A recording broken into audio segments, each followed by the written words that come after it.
মৃত্যুর পথে মানুষ একাই যায়, কারণ আমরা মনুষ্য জন্ম পেয়েছি। আমাদের জীবনে একদিন না একদিন মৃত্যু আসবে, আর সে মৃত্যু আমাদের বহন করে নিতে হবে। কারণ মৃত্যুর পথ সেটা জীবনে কখনো আসবে, আর সেখানে আপনার সংসার সাথে যদি ধর্ম থাকে, ধর্মের পথও আপনাকে আসতে হবে। চলুন, পুরনো সময় হয়তো আমার গুরুকে প্রণাম জানিয়ে বহু দরজায় দরজায় যখন আমি ঘুরছি, কারণ শারীরিক দেহের মধ্যে এক রোগের সৃষ্টি হয়েছে, তখন এক এক গুরু যারা আজ সাহারার মাঝে আছেন তাদের শ্রীচরণে প্রণাম জানিয়ে আমি এই ব্যাখ্যায় আসছি। তা আমার গুরুদেব তিনি চোখের জল গড়িয়ে ফেললেন। সে সময় ছিলেন, কারণ যখন তিনি বুঝতে পারলেন সে যে লড়াই করতে যাচ্ছে তাতে হয়তো মৃত্যুর পথ এনার জীবনে আসবে, তো গুরুদেব তিনি বহু গুরুর কাছে নিয়ে গেলেন, আশীর্বাদ চাইলেন। আর এক গুরুর কাছে নিয়ে গেলেন, সে গুরু এক ব্যাখ্যা বললেন, সে তোমাকে ভোগ করতেই হবে, এটা তিনি বলেছিলেন। তেনার নাম আমি যদি উচ্চারণ করি লক্কার বাবা, তিনি সে ব্যাখ্যা করলেন। আমার গুরুদেব আরো তার চোখের জল গড়িয়ে এলেন। সে সময় আজ থেকে 12 থেকে 13 বছর আগে তিনি স্বর্গলাভ করলেন। আর তিনি তার আগে বেশ কিছু ব্যাখ্যা আমাকে করে গেলেন। হয়তো সংসার গড়া হলো, কারণ মানুষের জন্মে হয়তো সংসার করলাম, সে সংসার হয়তো ভেঙে পড়লেন। সে সময় আজ নয়, কারণ আপনি দানপত্র জীবন মানুষ্য জন্ম পেয়েছেন, হয়তো আপনার জীবনে সুখের ছায়া আসেনি। বাল্যকাল থেকে এক জরা ব্যাধি, হয়তো এ ব্যাধির সাথে গ্রহণ করে যেতে হবে। তাই গুরুদেব তিনি শ্রীচরণে চলে গেলেন। তা যাওয়ার আগে বেশ কিছু ব্যাখ্যা বললেন, কারণ গুরুদেব বুঝে উঠেছিলেন যে এই ব্যাধির কোনো মুক্তি নেই, এ গুরুদেব বলেছিলেন। কিন্তু গুরুদেব তখন আমাকে কিছু ব্যাখ্যা বললেন, সে হয়তো আজ সমাজকে জানাবো না, কিন্তু পরিস্থিতি আমার গুরু আমাকে বলেছিলেন।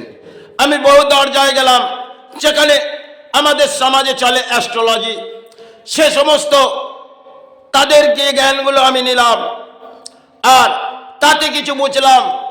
কারণ এই সমাজকে পরিস্থিতি আসার জন্যে এক এক দরজায় যেতে হবে।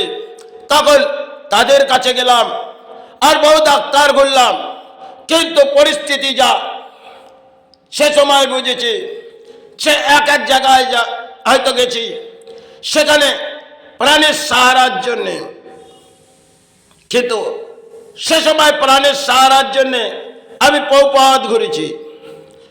মেডিসিন যেগুলো বিজ্ঞানসম্মতভাবে, সে মেডিসিনগুলো কখনো কখনো গ্রহণ করেছি, আবার সে মেডিসিন এমনও সময় হয়তো গ্রহণ করলাম আবার দেহের মধ্যে যেন কাজে লাগবে না। এগুলো মেডিসিন, আর সে মেডিসিন আমি হয়তো গ্রহণ করেছি। চলুন, আমি জড়িবুটিতে গেলাম, সেখানেও আমার গুরু নিয়ে গেলেন, কিন্তু তিনিও কিছু ব্যাখ্যা বললেন। তিনি একটি নার্ভ ধরে ব্যাখ্যা বললেন, সে ব্যাখ্যাটি আজ আমি সমাজকে দিচ্ছি। আপনার শারীরিক দেহের মধ্যে দেখবেন কোনো রোগ সৃষ্টি হয়ে আছে, সেটি হয়তো মেহ, যেটাকে পুরনো সময় বলা হতো ধাতুর প্রবলেম। তো সে ধাতু বাল্যকাল থেকে, আর তাতে দানপত্র জীবনে আপনার সুখ আসবে না, কারণ আমার গুরু জানতেন। আর সে ব্যাধি আমাকে ভোগ করতেই হবে, কারণ মানুষ্য জন্মে ভোগ করতেই হবে। তারপরে একের পর এক আমি ডাক্তার ঘুরতে লাগলাম। একটি ডাক্তার, সেটা হচ্ছে তিনি বৃদ্ধ সময় নার্সিংহোম থেকে বেরিয়ে পড়লেন, সেটা কলকাতার মাঝে, যেটা পিয়ারলেস হসপিটাল। সেখানে তিনি বেরিয়ে পড়লেন, যখন পোস্টেডের জায়গায় দুটি ইঞ্জেকশন দিলেন, আর ইঞ্জেকশন দেওয়ার পর তিনি চমকে উঠলেন। তার বেশ কিছু সময় পর তিনি একটি ব্যাখ্যা বললেন, সে বাবা, তুমি যে পথ যাচ্ছ তাতে সাহারা পাবে কিনা, কিন্তু এত পথ যে ঘুরছ তাতে কিছু ঘটে না যায়, তিনি বলেছিলেন। তার বেশ কিছু সময় পর এই ডাক্তারি সমাজ, সেটাকে আমরা বিজ্ঞানসম্মতভাবে তাদের শ্রীচরণ, তাদের কাছে চলে যাই, কারণ তারা আমাদের দেহের রক্ষণাবেক্ষণ করে, আর তাদের কাছে যায়। কিন্তু তিনি এমন কিছু ভুল পথ হাঁটলেন, দুটি কান চলে গেলেন সর্বশুরু, এবং 10 দিনের মাথায় সে পোস্টেড, সেটা আমাদের লিঙ্গের, সেটি লিঙ্গ দিয়ে আমাদের ইউরিন ক্লিয়ার হয়, যেটা পেচ্ছাপ ক্লিয়ার হয়, তো সেই লিঙ্গর সমস্ত ইউরিন যেন আটকে যাচ্ছে। তখনও আমি স্নানের কাজ করব, কিন্তু আমার কর্মের লড়াই, ধর্মের আশ্রয়, কিন্তু হয়তো দেহের মাঝে চড়া ব্যাধি আরো ফুটে আসছে, কিন্তু সে কাজ আমাকে করে দিয়ে যেতে হবে। তাই সে কাজ করার পর আমি দেখলাম যে ডাক্তারি সমাজের যে পরিস্থিতি ভেঙে পড়েছে, তাতে কিছু সাহারা আসবো। হয়তো কিছু প্রচার করার পরিকল্পনা নিয়েছিলাম, তখন চিন্তা করলাম সে এ লড়াই নয়, এমন কিছু লড়াই ভারতকে দিয়ে যাব, তাতে সমাজ আমার ব্যাখ্যা গ্রহণ করবে। কারণ এই সমাজে যা ডাক্তারি বসে আছে, সেখানে অর্থ, আর তাদের পেছনে যে লড়াই করবেন, সেখানে দেখবেন একের পর এক কেউ না কেউ সাহারা আছে, আর আপনি সে সাহারার মাঝে আসতে পারবেন না। কারণ যখন আপনি আসতে যাবেন, এই সমাজ আপনাকে দমন করবেন, কারণ সেখানে প্রশাসন থেকে আরম্ভ করে বহু কিছু তাদের হাত থাকে। তাই যাই হোক, জীবনে মৃত্যুকে আপনাকে বরণ করতেই হবে। দেখবেন রামায়ণে মেঘনাদ তিনি কিছু ব্যাখ্যা বলেছিলেন, তার মা তাকে ছেড়ে দিলেন। এটা জানবেন ঈশ্বরের চরণে আপনাকে যেতে হবে। তাই আপনি কর্মের কাজ, সাথে যদি ধর্ম থাকে আপনি কাটিয়ে যান, এটাই জানবেন। তাতে আপনি গুরু নামের মাঝে কাটান, চাই মাতৃ নামের মাঝে কাটান, জীবনে মৃত্যু তো আসবে, আর সমাজ আপনার দোয়ার হয়তো আসবে না। কারণ সমাজের দান সে পরিস্থিতিও হাঁটব। কারণ যখন ধর্মের আশ্রয় এসছি, তখন এই সমাজের যে দান ভিত্তিক সমাজ বসে আছে, তারও পরিণাম হাঁটব। তাতে হয়তো সমাজ আমার পরিণাম নেবে না। তাই শেষ লড়াই এই ভারত আর ব্রহ্মাণ্ডর মাঝে, বিশ্ব ব্রহ্মাণ্ডর মাঝে। আপনারা এটা গ্রহণ করতেই পারেন, নাও পারেন, কিন্তু দেখবেন জীবনে কখনো যদি মৃত্যুর পথ আছে, সেটা আপনি নিজের মনের মধ্যে, দেহের মধ্যে আশ্রয় নিন, যে ধর্মের আশ্রয়। দেখবেন আপনার জীবনে দারিদ্রতা, দুঃখ সবই ভুলে যান। হয়তো বেঁচে থাকার জন্য অর্থ, সেটা হয়তো আপনাকে কাটিয়ে যেতে হবে, আপনাকে ব্যাধি নিয়েও শ্রীচরণে চলে যেতে হবে। তাই আপনি সৎকর্মের লড়াই লড়ান, তাতেই জানবেন সফল চায় বিফল, ধর্মই শ্রেষ্ঠ, এটাই জানবেন। সনাতন ধর্মে যারা এসেছিলেন, তারা মা মা করে চিৎকার করেছিলেন, কেউ গুরু গুরু করে চিৎকার করেছিলেন, এটাই তারা করে গেলেন। আর আজ যদি দেহের মধ্যে কিছু নাও থাকে, জানবেন দুটি অংশে দুটি কিছু নেই, তবুও প্রাণে বেঁচে আছি, আর সেই লড়াই আপনাদেরকে দিয়ে যাচ্ছি।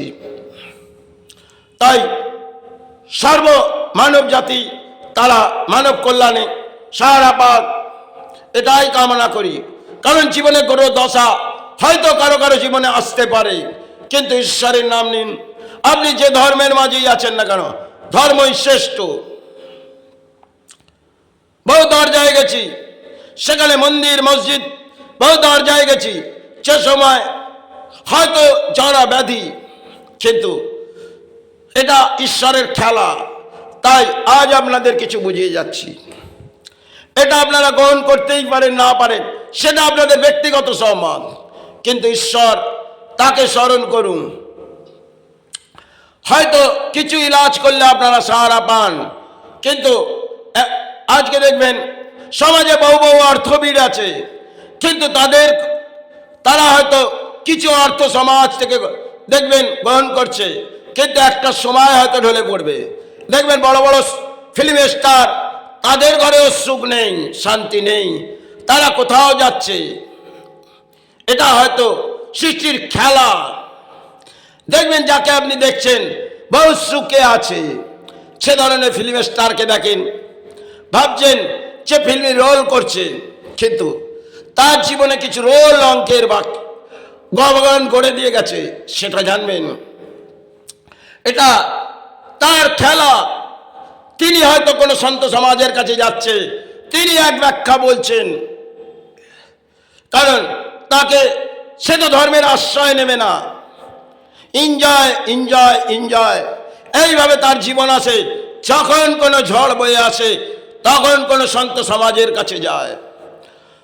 তাহলে বহু পাপ করার পর তিনি যায়, কিন্তু তাতে সে কি পায়?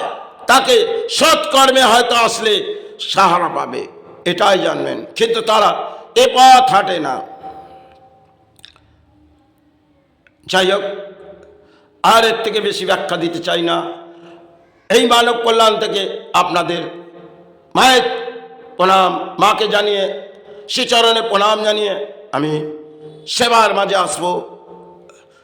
আমার শের গুরুকে প্রণাম জানিয়ে, ঠাকুর শ্রীরামকৃষ্ণকে প্রণাম জানিয়ে, মা শারদাকে প্রণাম জানিয়ে, ভারতবর্ষের সমস্ত গুরুকে শ্রীচরণে শতকোটি প্রণাম জানিয়ে, চৈতন্য মহাপ্রভুকে প্রণাম জানিয়ে আমি সেবার মাঝে, বৈশিষ্ট্য দেবকে প্রণাম জানিয়ে আমি সেবার মাঝে আসবো।